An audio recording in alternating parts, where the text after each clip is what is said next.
Hello, ladies and gentlemen, and welcome to episode 41 of the Hardly Millennial podcast, where we are young, dumb, and full of opinions. Yes, we are. As always, my name is Adam Hansen. I'm Matthew Lynn. And welcome, guys. We're going to jump right into it here. Wait. Hold everything. I don't want to jump into it yet, Adam. Oh, okay. I want to do something that you'll probably never hear me do again all year long. I want to talk about sports for a second, guys. Yes. Matthew's been preoccupied. So there's a little thing going on right now. If you're not listening to this as it comes out, it's March right now. Yes, it is. And that means March Madness. It's the NCAA tournament, guys. College basketball. I love it. I don't watch the season, but I love the tournament. I filled my bracket out. I'm sure that all the rest of you did too. And I hope it's going well for you guys. I'm very average so far. I've gone 2-2.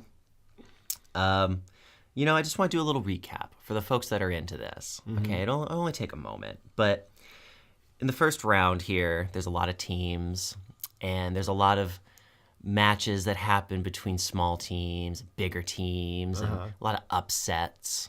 Okay. And I was rooting on a particular upset here in the beginning, and I almost got it. And it was very tough for me this morning. Oh, no. Because I missed it by one fucking point. New Mexico. Ooh. It was New Mexico, Auburn. And my boys in New Mexico, shout out if any of you listen to this. You guys killed it. You tried so fucking hard to the end.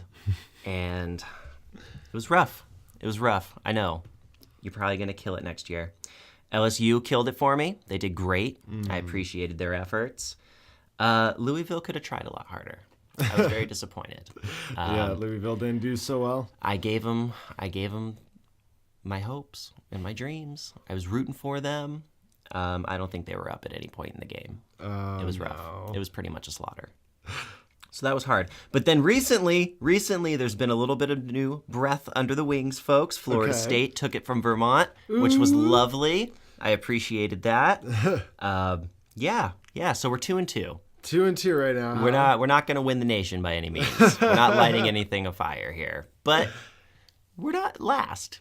Let me say, I had no clue how into the basketball tournament you were. So just so you guys know, all morning I've been in my room listening to some relaxing music, working on some Hardly Millennial stuff. And every so often, I'll hear from the living room, "Oh, come on, damn it, what the fuck are you doing?" My favorite one is when they get fouled when they shoot and they make the shot. I go, "And one." That's my favorite. Anyone who knows basketball will know what that means. I enjoy yelling that out. Get into it, man. I don't know. A few years back when I worked at UPS, the guys I worked with were very into March Madness. Yeah. And they had me fill out a bracket, and I don't know, I saw the sparkle in their eye. I just loved it. I fell in love. And ever since, for the last 6 years, I do the tournament. So before that, did you have zero interest in basketball? Well, I was a Lakers fan for a while. I used to watch a lot of Lakers games back in the good old days. Right. Odom and Kobe and Shaq and all them. Yeah. But, no, not normally. I don't really follow a lot of sports. You live with me, you know. Yeah. I'm not much of a sports guy. That's why I'm asking, because I was very surprised as to your reactions it's on March the basketball Madness, game. Man. So the cool thing about it is that it's youngsters. Right. They're in college, and they're all fighting for an NBA contract. So this is the big tournament where they all get scouted. So I see. It's not so much about winning the tournament. It's about the young players, shining during their game. So you get a lot of a team who did really shitty during the year. It doesn't mean they're going to do bad in the tournament. Right. They can turn it on, and all of a sudden you get these upsets. Right. So it's all these players playing their heart out, and it's fun to watch. But ultimately, the teams that always are like Duke, the ones who have a great system in place, a great coach, and they work as a team. Right. You know what I mean? The ones who can pull it together and work as a team always win. But it's fun to watch two teams who are just trying to outshine each other. Right. Some crazy shit happens, dude. People fly across the court, and it's nuts. I love it. That's crazy. Did you ever play basketball in school or anything? No, I was always very awkward. I didn't have good balance or anything like that. I was a funny kid. I was always out there, like, with the other dudes. You know what I mean? I'd be on the court, but, like, you never passed anything to Matthew. I see. No. I played soccer for a year on an actual team. We went undefeated. Soccer's, like, the one sport, because, like, I'm somebody who's like, I'm like a little bit into every sport, a little bit, you know, but soccer was just one I could never get into. Oh, really? Soccer's one of my favorites. I actually really enjoy I enjoy watching football, and I've recently discovered within the last like couple years, I actually really enjoy watching hockey. Interesting. I never watched hockey. Yeah. I like tennis a lot. Tennis is fun too. I like playing tennis. Oh no, but I like to watch it. Oh no. Well, cool. Well, we're gonna make a point then to keep you guys updated every day with Matthew's bracket. If you guys watch NCAA, let me know. Yeah, because I'll talk to you about it. Yeah, I leave comments down below and you let us know like who you thought you were gonna win or what upset you about the upsets. Oh gosh, it was so close. I was ready to run up and down the stairs, dude. It came down to one final shot, and he fucking airballed it. I think I remember specifically you screaming at your phone at that moment, because I remember you screaming something like, "Oh, come on!" Like, he didn't even hit the rim, was bro. that? He fucking airballed it. It was terrible. They could have tied the game, went to overtime, but they went for the win, which I appreciate. I love that. I'd make that choice every time. Right. But they didn't do it. So it sucked. Sad day. Well, I'm excited for you to see how this all plays out. Yeah, I'll let you know. So far, my bracket's not blown up. Cool, so man. There's still hope. That's awesome. Well, so be prepared for that for about the next month. Every day we're gonna get a little bit of an update. Sorry, guys. Some people are like, oh, but then there are people like, fuck yeah. Yes. So to get started here today, guys, we are looking at topics to talk about, and what's happening in basketball was one of them. But there's something else that was happening too that we just read about, that Google's coming out with their own like video game service. So I guess it's about 2 days ago now. Yeah, could be a long time ago by the time you listen to this, but like mid-March of 2019. Sounds funny to say that. Google announced Stadium. Yeah. Which is, I don't know. I only spent about 10 minutes looking into it. Okay, yeah. But from what I read and saw, it's going to be a streaming service similar to Twitch, where you're going to be able to stream yourself playing games. But it's going to be also kind of like Steam or the PlayStation Store, right? In that you can buy the games, or you can. I didn't actually see anything about buying games. What I saw, the payment that was that you pay each month for the service. Gotcha. So I don't know that you have to buy the games, but whatever it is, you access the games through the actual streaming service. Gotcha. So they kind of set you up from getting the game all the way through playing, through showing everyone else that you're playing. Interesting. Whereas now you have to use separate entities for each part of that process. Right. So that's pretty cool. Also, what was very intriguing, which I kind of don't believe it until I see it, they claim that it's a cloud service. Right. So there is not any download times associated. Do they specifically say that there's no download time? Yeah. Interesting. So they say that you can go to YouTube and you can look up a game, and it's all about Let's Plays. Okay, right. So let's say you find a Let's Play of a person playing a game. Okay, Moondivers. Okay. So he's playing Moondivers, right? Right. And you're like, damn, this game's really fucking cool. I want to play Moondivers too. You'll literally be able to click a link or click a box or click something, and it brings you over to Stadium. And from there, you are then instantly playing Moondivers. You don't have to download it first. I guess you don't have to purchase it first. You just click it and you're playing it. And then you can click again and you're just streaming it. I mean, it's the idea sounds nice. I just don't know how Google. I mean, they are Google. I mean, I get that, but like handling the bandwidth for that.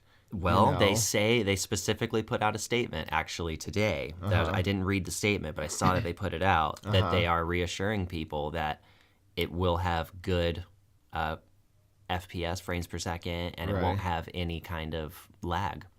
That's what they say. Well, I'm with you. I'll believe it when I see it. I'll believe it when I see it, dude. Amazon owns Twitch, and Twitch is laggy as fuck. Because I look at services that have done kind of similar things, and but usually it's just like with one game, right? So Pokemon Go, I think, is a perfect example of that, where you had all these people downloading this app from, essentially the cloud, right, and being able to play this game. And this was downloading. This wasn't just accessing something from, some website.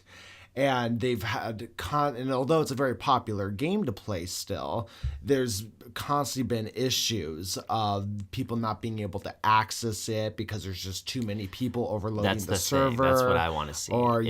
Is it as streamlined as they say it is? Yeah, and that's just a fucking catch Pokemon app, I mean, there's 200 million people who watch YouTube regular, who are logged into YouTube, who have an account with YouTube, 200 million. Last year, they got 50 billion views on the entire thing. Okay. Right. So one would only assume that it's going to grow, not shrink. It's going to at least stay the same. We're not planning on it shrink. So will it be able to handle 50 billion maneuvers, clicks, interactions in a year?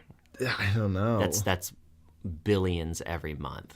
Well, and then that's like a billion a week. Yeah, well, and then you're talking about the kind of, I know they haven't announced the kind of games they're going to, because they did mention in the article that they're going to release their own games too, right? I think right now there's only word of one game that's going to be on it. Okay. As of right this second. The only thing I found was one game that'll be on it. Okay. Now I don't know if that means that there's only one game that is like a Stadium original. Right. Maybe it's going to be a Netflix kind of deal where they have all the other games, but then they have their own original games that they put out as well. Right. I think that's more what's going on. Because they say you'll be able to play all the AAA games. Right. So it made it sound like it's more of a Netflix deal. They have all the ones available, but then there's certain games you'll only be able to get through them. Gotcha. Which is genius if that's the case. Yeah, well, it is a genius idea, because one thing we hadn't mentioned either is that they have their own controller that's going to be associated there's something about with it. You have to use their controller. So it's kind of this weird thing of if it does well, I feel like this is kind of this switch over from console to what consoles are going to become. So they're trying to make it so there's no more boxes. Right. You don't have to actually have a box on your counter. And I could see other companies following suit with that. Yeah, so I totally see it happening. So it'll be instead of buying a PlayStation 4, you basically download the PlayStation app and buy a new controller. I think if that does happen, that's going to seriously shift the big players in the gaming world. Because I think right now, the ones who dominate are Sony, and Sony, and then there's also Sony. Yes. Okay, so pretty much Sony dominates video games. Yes. And they do that by making a superior box to everyone else. They can put the best pieces inside their box and make it really fucking awesome. Right. Right. Whereas Microsoft, which owns Xbox, is beloved by many. Okay, is a lot younger. But I think you're going to see it overtake Sony if it becomes a cloud system where there's no more box involved. You just go online and your console's online. Right. Because Microsoft is the forefront of the cloud. Yeah. I think they invented it. Well, it's what is going to either launch them or kill them, I think, is going to just be what kind of original games that they offer under this Google platform. Because the reason why Sony dominates isn't just because of the hardware, it's because they have games that are specifically only for Sony that people love playing, that a lot of people gravitate towards Sony for. I feel like the ones who really are the perpetrators of that are Nintendo. What really keeps Nintendo alive is their names. And I was just going to bring up Nintendo too, because I would argue shares that a lot with Xbox. Well, now they do. That wasn't always the case. True. So I agree. And whether they share a lot with Microsoft or not, the fact of the matter is, when you have an Xbox, you're your base at that point, it's really just preference of like, oh, I like the controller better, you know. Essentially, when they offer the same kind of games. What are some PlayStation only games? Like, is Final Fantasy PlayStation only? Final Fantasy's PlayStation only. That might have changed now. I think that might have changed now, I think they do Xbox also. Kingdom Hearts, I know, used to be just Sony, and just this release of 3, they're now allowing it on that. Are there any like big? There's no like Zeldas or Donkey Kongs or Marios. There's a lot of games now that go back and forth, but what launched Sony to be the top dog were these games that are only for Sony. Microsoft doesn't really have anything like that. They had Halo, but they haven't released a Halo game in years. Thank God. You know. And then you're right. Then like Nintendo also, the reason why Nintendo lives on because of Mario and Zelda. Their consoles are always inferior. Yeah, exactly. Always. They're a pain in the ass to deal with. Which is, I mean, I appreciate Nintendo for trying to think of new ideas to be innovative. Okay, but you can't just be innovative with every single console that comes out. Like, Nintendo is starting to become notorious for being a pain in the ass to deal with. Their systems are so different. They're designed so out there. And they're janky as fuck. The fucking wireless doesn't work super well, at least in the beginning stages. Right. Well, nowadays it's better. I was going to say, I think we're seeing the end of that. I think Nintendo really nailed it with the Switch. They did well with the Switch, yes. The Switch is really well. The games on the Switch are really nice. It took them, you know, almost 10 years between the first Wii and the Switch? Almost 10 years, but I mean, the Wii did phenomenal, though. The reason why they kept releasing new versions of the Wii was because it was doing so People well. love to hate the Wii. People love to hate the Wii. It got the concept of, like, during a get-together or a kickback, you sit and play the Wii with your friends. Like, it brought it into the drinking, having chips, you know, kind of world. But it was so fucking janky.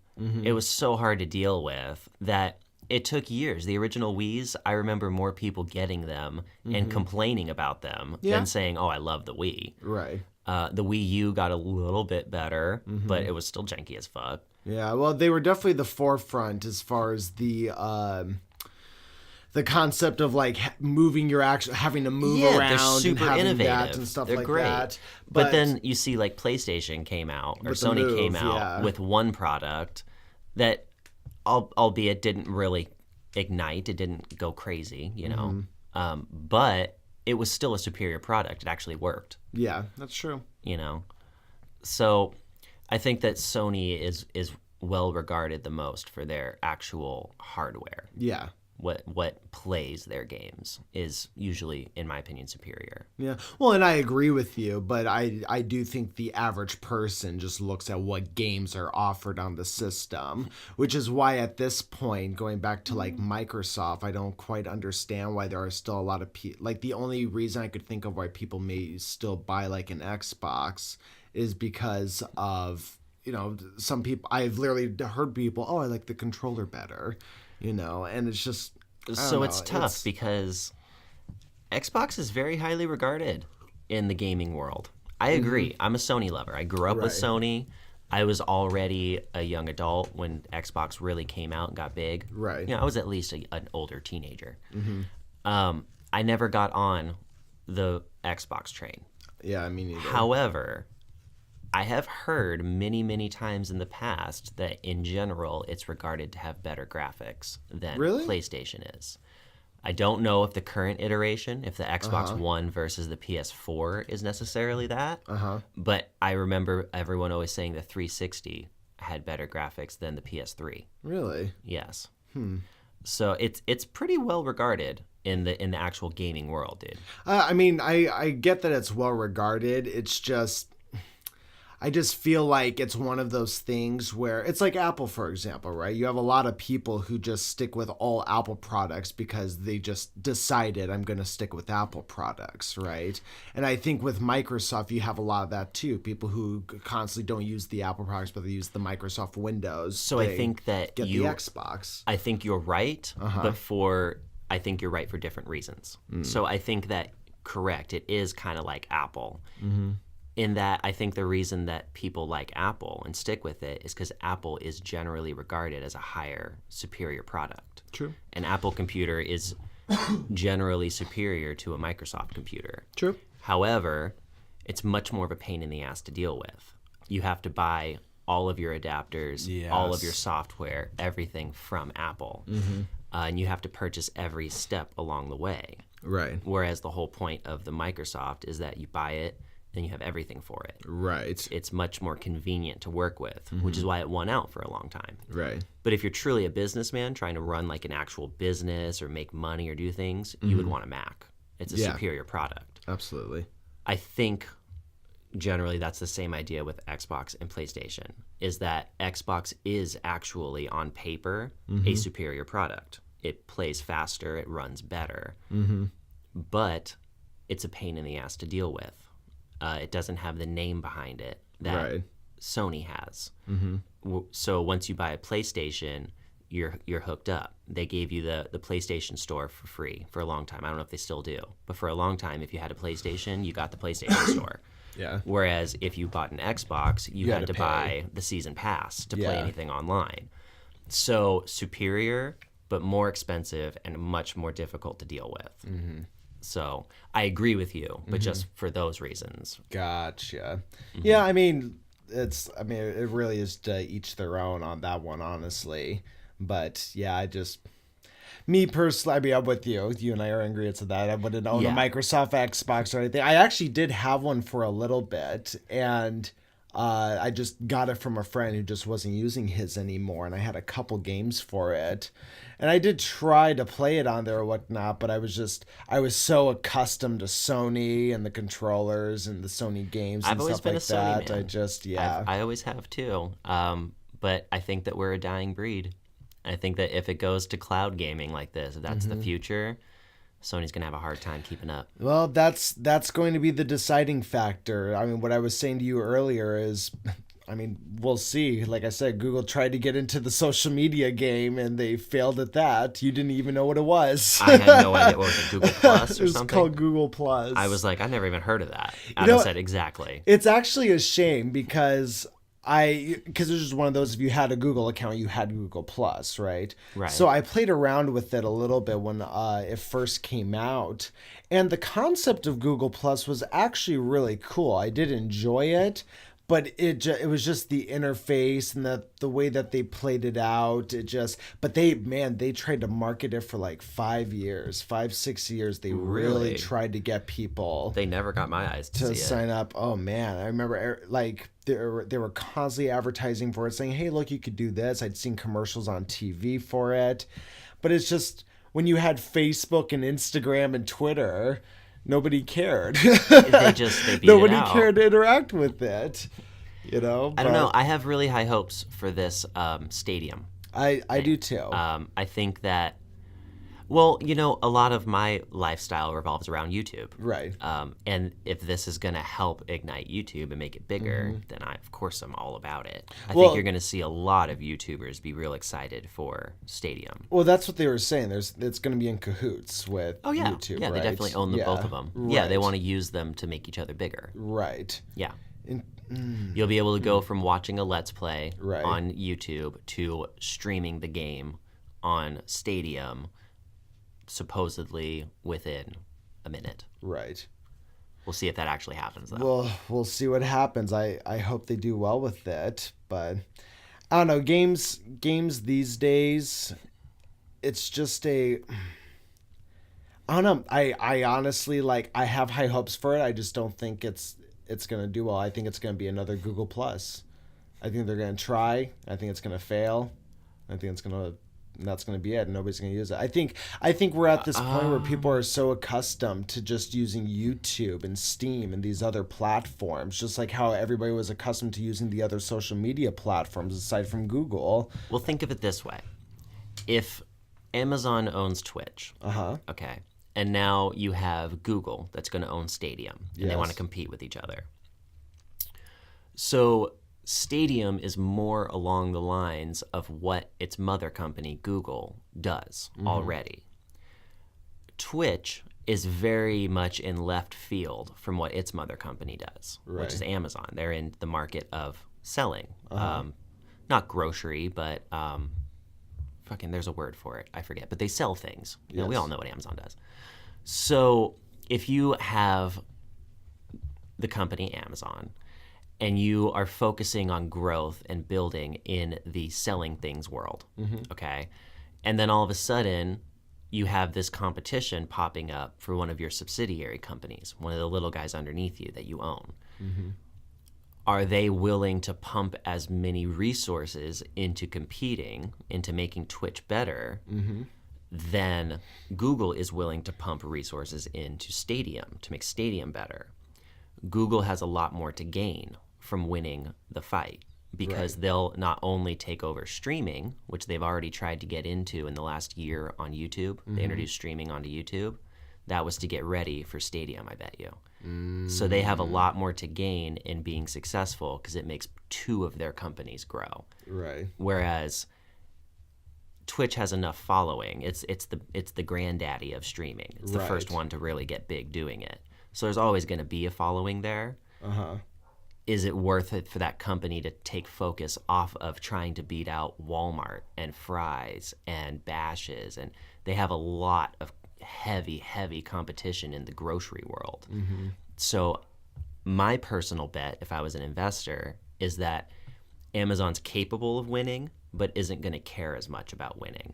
And because of that, you have pretty equal resources. They both have hundreds of billions to spend. Google will spend more billions, I think. You think so? I think so. I think they have a lot to gain from this being successful. Well, only time will tell at this point. When is it coming out? Did it say at all? I don't remember when it's launching. Is it just a teaser? I hope that the next thing they do is a podcast service, because I really think if Let's Plays are now getting big, I thought Let's Plays have been big for the last 5 years. Apparently, I'm just part of a niche that's really into them. They're starting to become super mainstream now. And I always think of mainstream, I've told you this before, it's when people who don't care about something know about it. If I don't care about podcasting, which I do, but if I don't, and I hear about podcasting, I start to know about it, it's now mainstream. So I think that's the next one that's going to pop up. That's the next one that's going to go mainstream. And hopefully they'll make a fucking Google podcast service to compete with, iTunes. And Well, they have one. Well, they have Google Play, but... That's the same thing, though. iTunes just has the iTunes store. They just have podcasts available. I want a specific subsidiary company that is dedicated to podcasting. Maybe they make their own, what is it, the SSR feeds? The RSS feeds. Maybe so you want them to make their own, like, Podbean or their own, like, Blueberry. That actually becomes the platform as well. Gotcha. Yes. I think that's coming. I definitely think that's coming. I think it's probably in the works for multiple companies right now already. Well, I don't know if it would be, if Google did come out with their own like podcast service like that. I don't see it necessarily taking off because they would have to work with a lot of other services. So right now, what's nice with like sites like Podbean or why am I blinking? SoundCloud. Yeah, SoundCloud and SoundCloud's Blueberry. probably the biggest one. Yeah, and Libsyn is you have all the podcasts on one third-party platform, and then you can distribute them out to different platforms that offer offer being able to stream podcast. Well, Google, if they created their own like Libsyn and you put your podcast on there, would they allow you to distribute from Google and put it over on iTunes or one of their other competitors? Knowing the company Google, it's possible. Okay. iTunes, knowing the company Apple, absolutely not. Right. iTunes would probably make it a superior service. They'd have the fastest RSS feeds or whatever. They'd have the greatest, but you would only be stuck to their platform. Google may choose to do it that way. It depends what makes more money. But I could see a company like Google being more willing to share it. You know what I mean? Right. Yeah. Because Google tends to focus more on advertising on their platforms. The only reason they pump money into their platforms is to get more people to see the ads. Ad revenue is like a huge part of Google's company. Right. So I don't know. I think they'd be willing to share if they got a piece of the ad revenue. Right. Whereas Apple is not as much of an advertising company. They sell their technology. They sell their hardware. So just different strategies to doing the same thing. Right. But I definitely think if anyone could do it, Google could do it. Yeah, I mean, that's true. They've done a lot so far. But there has to be money in it, bro. It's not mainstream yet. People don't know about podcasting unless they're in that niche or they create one. Yes.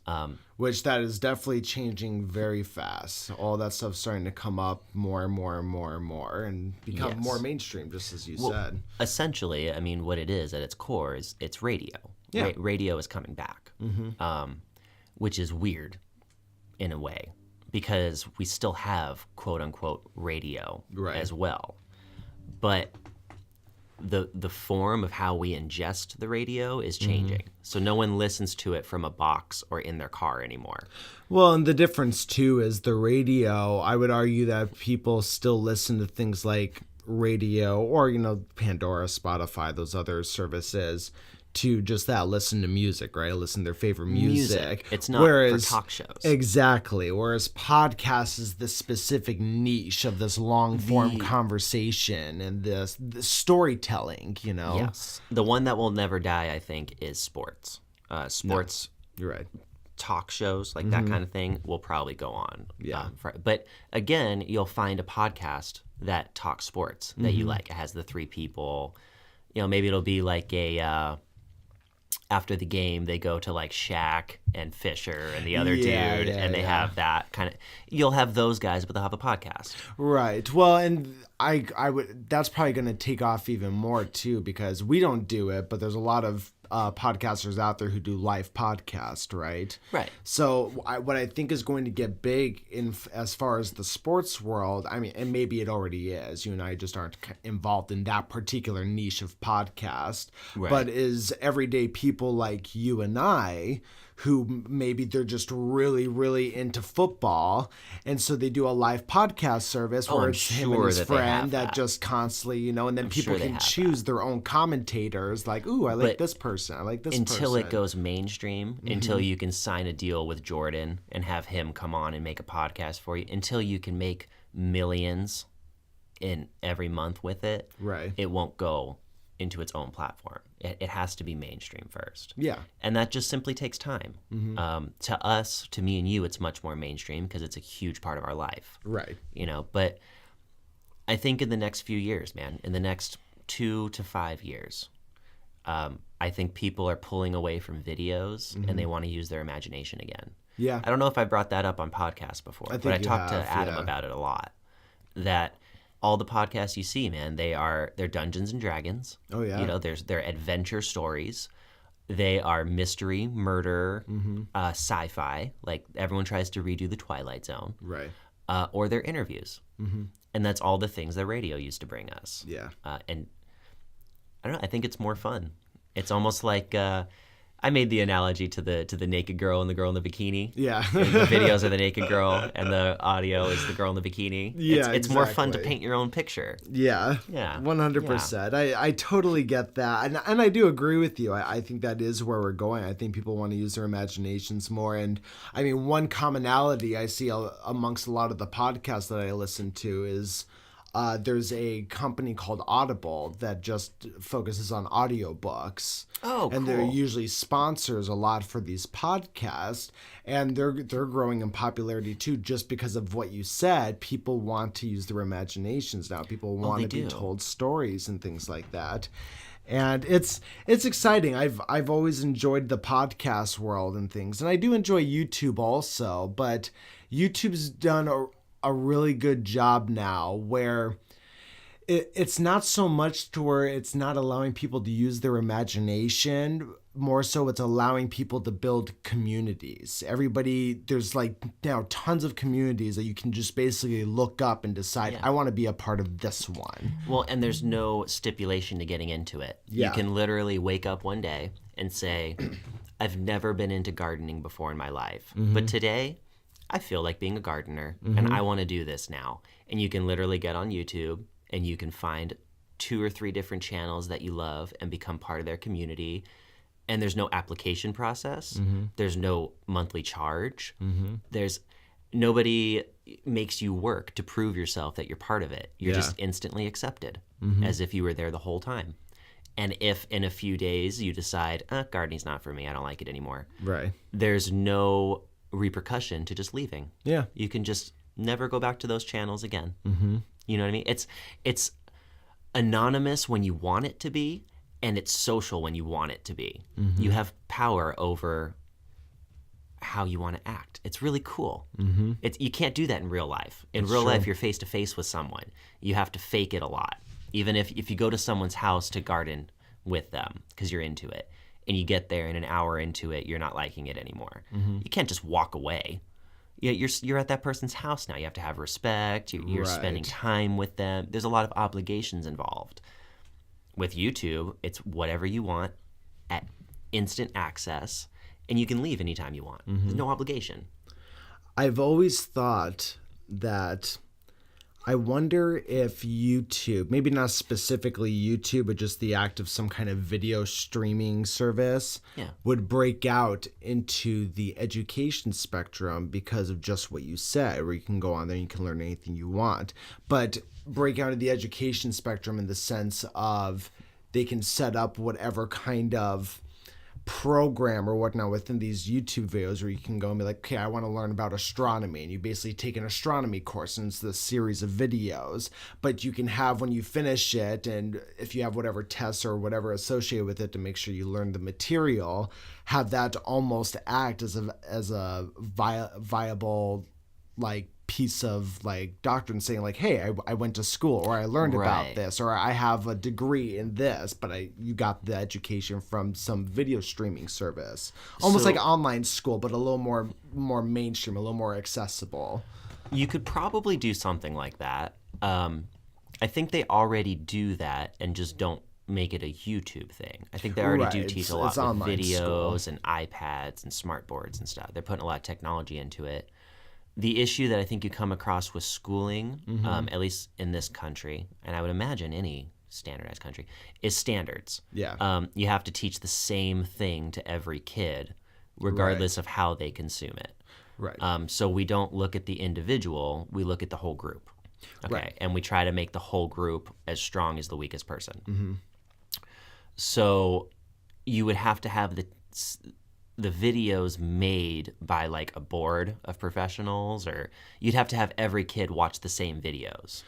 Well, not necessarily. I look at it in the sense of, so currently you have like a school, right? And in that school, you have the class English 101. Right. And there's 5 different teachers that teach English 101. Now, the source material has to be the same for the most part for all of those teachers, based off of whatever the school decides. But the way that teacher decides to go about teaching the subject is, well, that's subject to whatever the teacher wants to do. So I'm talking about like that on a larger scale with like video streaming. So these teachers you can't just go on there and teach and then say, okay, I taught astronomy to people. Like, you would have to be accepted. You'd have to go through a process to be a quote unquote teacher on this particular platform. So you're just talking about like online school. Online school, but more set up in like a YouTube fashion. So like I've done online school before where you go somewhere and like they assign you a teacher, right? You don't sit there and go, I want to choose this teacher. So if you create this platform where teachers basically will have more freedom to kind of teach the way that they want. Maybe one teacher just does it where they stand in front of the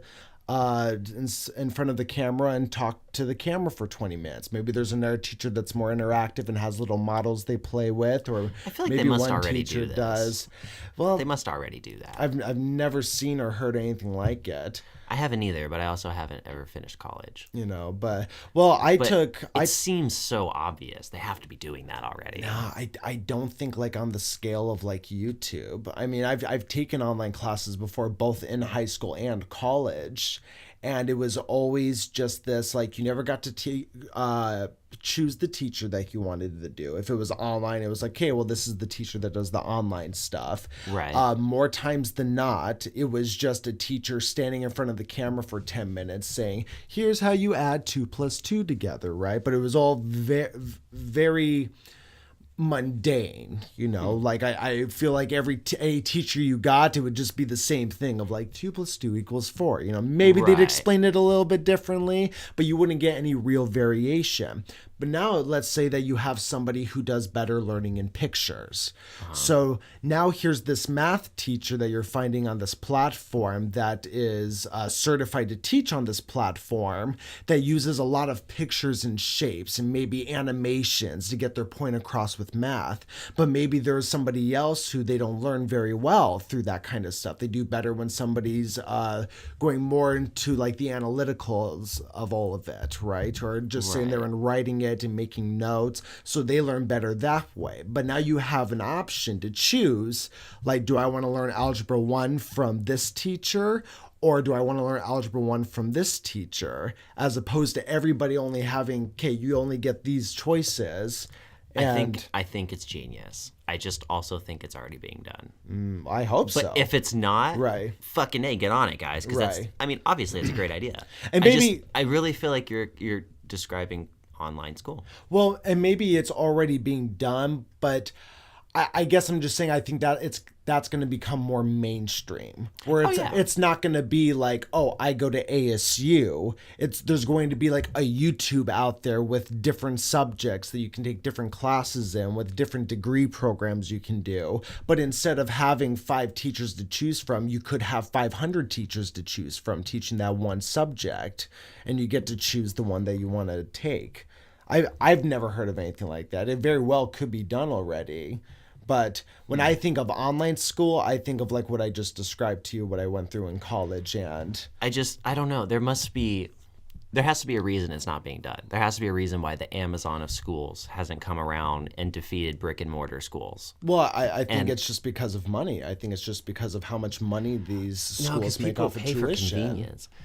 It probably has to do with some kind of laws. There must be some kind of laws, education or standardization laws that protect brick and mortar schools, like the public school system. Right. Because there's already private schools that do what you're talking about on a smaller scale for just their school.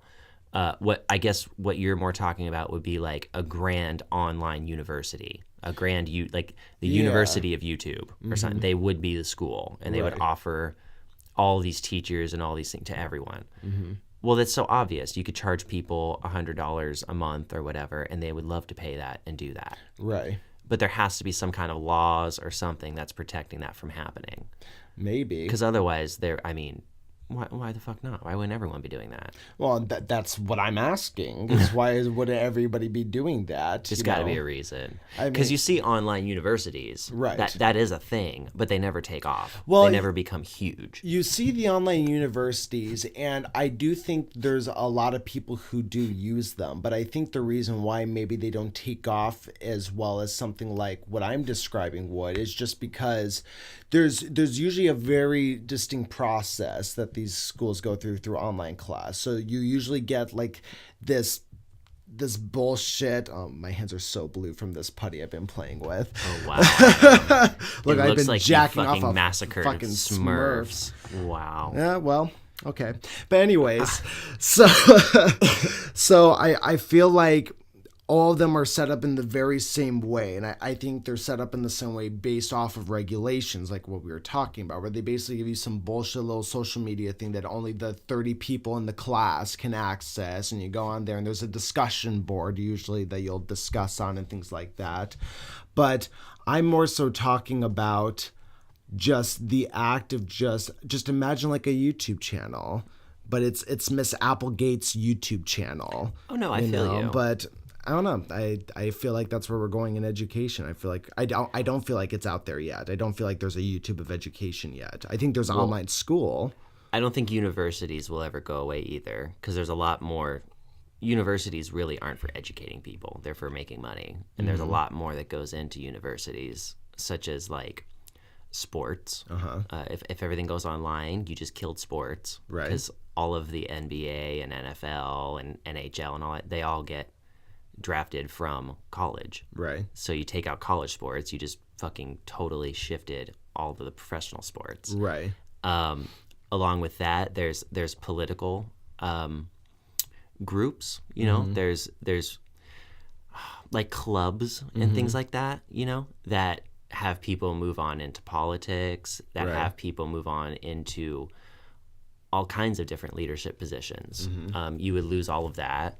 You have things where schools build like the Mars rover. That was the U of A.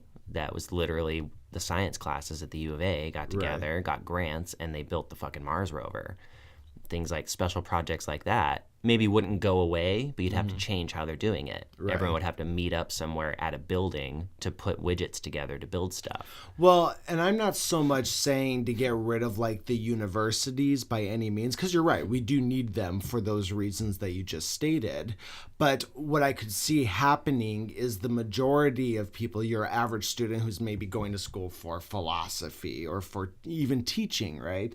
And you would offer those on this YouTube of education, and then those kind of universities for sports or whatnot, or some of the more grandiose things would be kind of like how private schools are now compared to like public schools, right? There's much fewer of them, but that you usually go there for specific things or because your IQ is at a certain level or whatever it is. And I would argue that the universities and colleges would kind of do that thing where they just scale down. Well, you go to a private school because you pay for it. You don't have to test into a private school or have any kind of credentials. You simply have to pay each month, and anyone can go to any private school.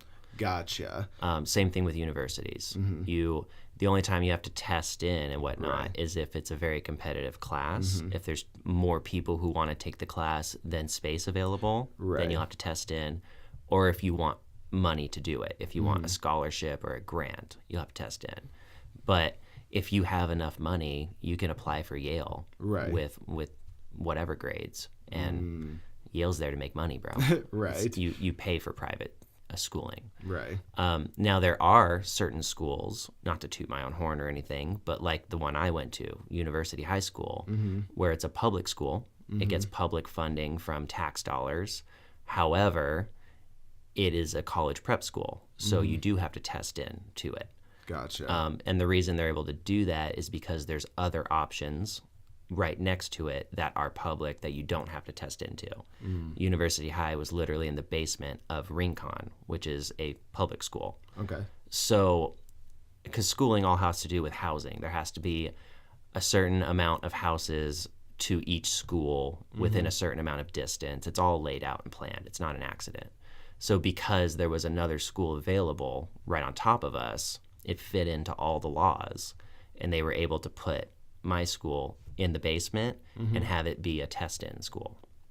And originally, if you go back far enough in Tucson's history, the reason it was actually created was to keep segregation happening. Because, when they allowed the black kids and the white kids to go to school together, that was Rincon. Rincon is where you were together. But if you had to wink, wink, test in, then they got to choose who passed the test, wink, wink. Well, it just so happens only white kids passed the test. So they were able to stay segregated, but technically legal. So there's a lot of that bullshit that goes into schooling as well. Schooling is really not created to educate the population. No, it's a business. It's really not. Which is sad. It should be. Yeah. But that's not how we use it. So yeah, we have very poor schooling. What do you think will happen to education, like our education system here in America, with like what's currently going on with tuition prices, and just as you said, it's not education, it's a business. Do you think it's going to reach a peak one point and people are going to get sick of it and the schooling system's going to crash or change dramatically, or do you think it's just going to keep going as it is and people are just going to get dumber because they can't afford school? I think that it will change on accident. So I think that at a certain point the pendulum will swing so far to the right, to the conservative side, that people will, regardless of actual logic or any kind of fact, just emotionally they will vote much more left. It's funny you brought up conservatism, because the big argument right now is that the liberals are the ones ruling over the colleges and yes, but they're not the ones that are in power right now. Gotcha. Okay. So I'm talking about the power. Gotcha. I'm talking about the presidency, the seat of power, the Congress, the House.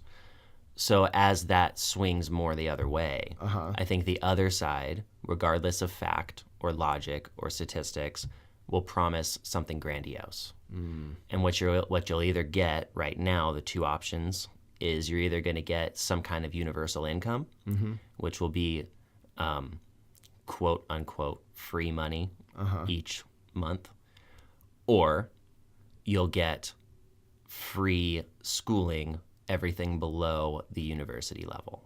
And at that point is when you'll start to see the change in schooling. But it'll be on accident. It won't be because everyone says, we need better schools, let's do it. It will be, here's what we're willing to offer you, so you vote for us. And inevitably, it just switches. We get so sick of one side of policies that we just emotionally vote for the other side. Right. So I think that's what's going to end up happening with the schooling. I don't think that anytime soon we're going to band together as Americans and say we need a higher level of education and we're willing to pay for it. I do not think you'll see that in the next 10 years. No. Well, I wasn't necessarily referring to like the level of education that's offered. I guess I was more so referring to like the tuition costs and everything. Or do you think we're going to get to a point to where maybe somebody's going to come out and say, let's make education free, or let's make it a lot cheaper? Or do you think we're just going to keep seeing soaring tuition? No, they will on the community college level. Yeah. I think community college will end up being subsidized by the government. It'll be free. Okay. But, well, it won't be free. You'll still pay in taxes, folks. You're paying whether you go to college or not. Nothing's free. But it will, quote unquote, be free. With the price, but you won't see, if anything, universities will continue to go up in price. Yeah. Because with the university, the higher price they make it, the more inconvenient it is for the average Joe to become part of the guild. Right. It's better if there's less influential people, because that means each influential person holds more influence. They get a bigger piece of the influence pie. Right. So if you have all of these regular income / low income people who are able to go in and get a piece of that pie, if they have opportunity to get there, then they're going to eat up a chunk of that pie. And the people who got there not on their own merit, but who got there on money, will have less influence. They get a smaller piece of the influence pie. So the more people with merit that they can kick out of that system or keep out of that system, the more power they control. Inevitably, it's just math. Right. So if they can make it, if it's $100,000 a year to go to Yale, okay, you could pull it together as a family and get your kid into Yale. But if it's $1 million a year, no amount of pulling it together you could possibly muster is going to get you $4 million to make it through 4 years of Yale. It's impossible. However, the rich kids will still be able to go to Yale. Gotcha. And they will inevitably get the ticket into that guild, which is the degree. Right. I know it sounds very jaded, but a lot of it truly is.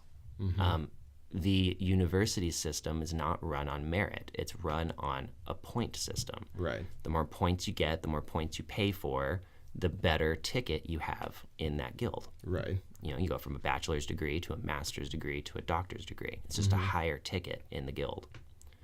So the only reason that I would think it's wrong is because I'm not on that side of the grass. Gotcha. I'm on this side of the grass. So obviously, you should open it up to us. Right. But if I was on that side of the grass, you almost have to keep it as sparse as possible, because that's how you keep from chaos happening. There's too many people making decisions. You can't get anywhere. Right. It's just kind of a hard fact. It's been going on since the medieval times, guys. I'm not inventing anything here. It's, I don't know. Just my opinion. Young and dumb. Young and dumb. Young and dumb and full of opinions, ladies and gentlemen. Education's such a... it's such a hard topic to talk about sometimes, just because of, well, just the reasons you said. There are a lot of gray areas. It's the number one resource, dude. Knowledge. Yeah. Knowledge truly is power. Do you think the process of constantly raising tuition that the way they are is a means of dumbing down the people? Do you think there's some grand conspiracy to dumb down the people by lessening our education? No, not dumb down, just keep opportunity away from. Interesting. Exactly what I just said. Right. It's about controlling the amount of each piece of the pie. Because inevitably you have more and more humans over time. Right. So the pie is already going to get chopped up finer and finer just because there's more people around.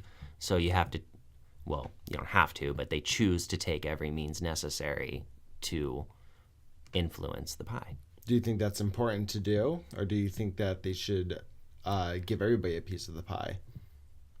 Well, of course I believe that everyone should get a piece of the pie, but I know that if you have an educated population, it's a lot harder to trick them. It's a lot harder to lie to them. Right. It's a lot harder to be voted into a place of power as a politician and not actually know what you're doing. Right. When people read at an 8th grade level, it's much easier to influence them. And on average, the country of America reads on an 8th grade level. Right.